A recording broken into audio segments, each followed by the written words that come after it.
नमस्कार दोस्तों, एक बार फिर से हम आपका स्वागत करते हैं आपके अपने चैनल में और एक बार फिर से हम हाजिर हैं दिन भर की खबरें लेकर। तो चलिए बिना किसी देरी के आज दिन भर की खबरों से आपको अवगत कराते हैं।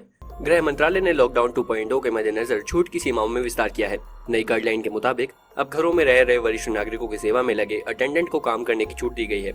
इसके साथ ही प्रीपेड मोबाइल रिचार्ज की दुकानों, ब्रेड फैक्ट्री और आटा मिल, इलेक्ट्रिक फैन और स्कूली किताबों की बिक्री में भी इजाजत दी गई है। गृह मंत्रालय की ओर से सभी राज्यों के मुख्य सचिवों को दी गई जानकारी में कहा गया है कि शहरी क्षेत्रों में लॉकडाउन के दौरान ब्रेड फैक्ट्री जैसी फूड प्रोसेसिंग इकाइयों, दुग्ध प्रसंस्करण इकाइयों, आटा व दाल मिल आदि को चलाने की इजाजत होगी। साथ ही कृषि एवं बागबानी से जुड़े शोध केंद्र, बीजों व बागबानी उत्पादों के जांच केंद्र भी शामिल कर सकते हैं। गाइडलाइन के मुताबिक मधुमक्खियों का छत्ता, शहद और इसी तरह के अन्य उत्पादों को राज्य के भीतर या एक दूसरे से राज्यों में ले जाने की अनुमति है। स्कूली बच्चों की किताबों की दुकान और इलेक्ट्रिक फैन की दुकानें को खोलने की इजाजत दी गई है। आटा और दाल मिल, ब्रेड की फैक्ट्री को भी छूट दी गई है। गृह मंत्रालय ने अपनी गाइडलाइन में कहा है कि अब तक जारी दिशा निर्देश के माध्यम से विशेष सेवाओं और गतिविधियों को छूट देने से संबंधित कुछ प्रश्न मिलने के बाद ये फैसला लिया गया है। कोरोना वायरस का कहर वैसे तो पूरी दुनिया में जारी है, मगर अमेरिका में इसकी सबसे अधिक विकराल रूप देखने को मिल रहा है। कोरोना कहर से पूरी तरह प्रभावित अमेरिका में कोविड-19 महामारी से हर दिन मौत का नया रिकॉर्ड देखने को मिल रहा है। पिछले 24 घंटे में अमेरिका में कोरोना वायरस से 2751 लोगों की मौत हो गई है।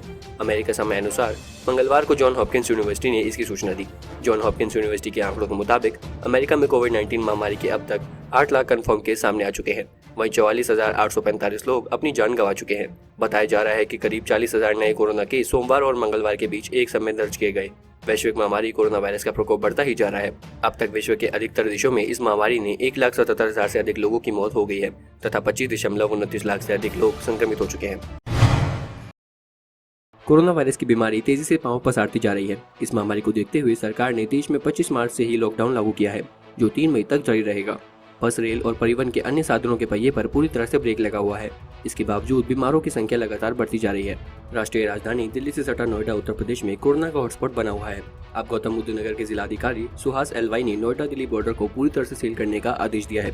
हालांकि पत्रकारों की सुविधा का ख्याल रखते हुए उन्हें आज तक की छूट दी गई है, लेकिन कल से केवल उन्हीं लोगों को एंट्री मिलेगी जिनके लिए प्रशासन उन्हें इजाजत देगी। चीन के वुहान शहर को कोरोना वायरस का जनक माना जा रहा है। इस समय पूरी दुनिया कोरोना वायरस के कहर से जूझ रही है और 1 लाख से ज्यादा लोग अपनी जान गंवा चुके हैं। चीन के जिस वुहान शहर से इस महामारी की शुरुआत हुई थी, अब वहां इसका इलाज करने वाले 2 डॉक्टरों का रंग काला पड़ने लगा है, जिससे लोग डरने लगे हैं।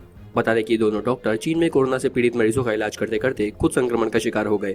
मौत के मुंह में पहुंच चुके इन दोनों डॉक्टरों को इलाज के बाद बचा तो लिया गया, लेकिन इनके लिवर पर वायरस का खतरनाक प्रभाव पड़ने के बाद इनके चेहरे का रंग काला पड़ गया। एक रिपोर्ट के मुताबिक 42 साल के दोनों डॉक्टर यी फैन और डॉक्टर हु वेफेंग जनवरी महीने में वुहान सेंट्रल अस्पताल में मरीजों का इलाज करते हुए खुद कोरोना वायरस के शिकार हो गए थे। अमेरिका के नेशनल इंस्टीट्यूट ऑफ हेल्थ और यूनिवर्सिटी ऑफ वर्जीनिया के शोधकर्ताओं ने पाया है कि जिन कोरोना मरीजों का इलाज सामान्य तरीके से हो रहा है, उनके मरने की आशंका कम रहती है, जबकि हाइड्रोक्सीक्लोरोक्विन की दवा का उपयोग करने पर मरीजों की ज्यादा मौत हुई है। इस स्टडी में स्पष्ट तौर पर कहा गया है कि हाइड्रोक्सीक्लोरोक्विन की दवा से करीब 28% कोरोना मरीजों की मौत हो रही है, जबकि सामान्य प्रक्रिया से इलाज करते हैं तो सिर्फ 11% मरीज ही अपनी जान गंवा रहे हैं। इस स्टडी में सामने आई रिपोर्ट के तौर पर कहा गया है कि हाइड्रोक्सीक्लोरोक्विन की दवा कोरोना मरीज को अकेले दी जाए या एजिथ्रोमाइसिन के साथ दी जाए, मरीज के ठीक होने के चांस कम रहते हैं, जबकि उसकी हालत बिगड़ने और मरने की आशंका ज्यादा रहती है। NIH और यूनिवर्सिटी ऑफ वर्जीनिया के वैज्ञानिकों ने टीम के 368 कोरोना मरीजों की ट्रीटमेंट प्रक्रिया की जांच की है। इनमें से कई मरीज या तो मर चुके हैं या फिर ठीक होकर अस्पताल से डिस्चार्ज कर दिए गए हैं। इस जांच में पता चला कि 97 मरीजों को हाइड्रोक्सीक्लोरोक्विन दी गई, 113 मरीजों को हाइड्रोक्सीक्लोरोक्विन के साथ एजिथ्रोमाइसिन दी गई, जबकि 158 मरीजों को इलाज सामान्य तरीके से किया गया।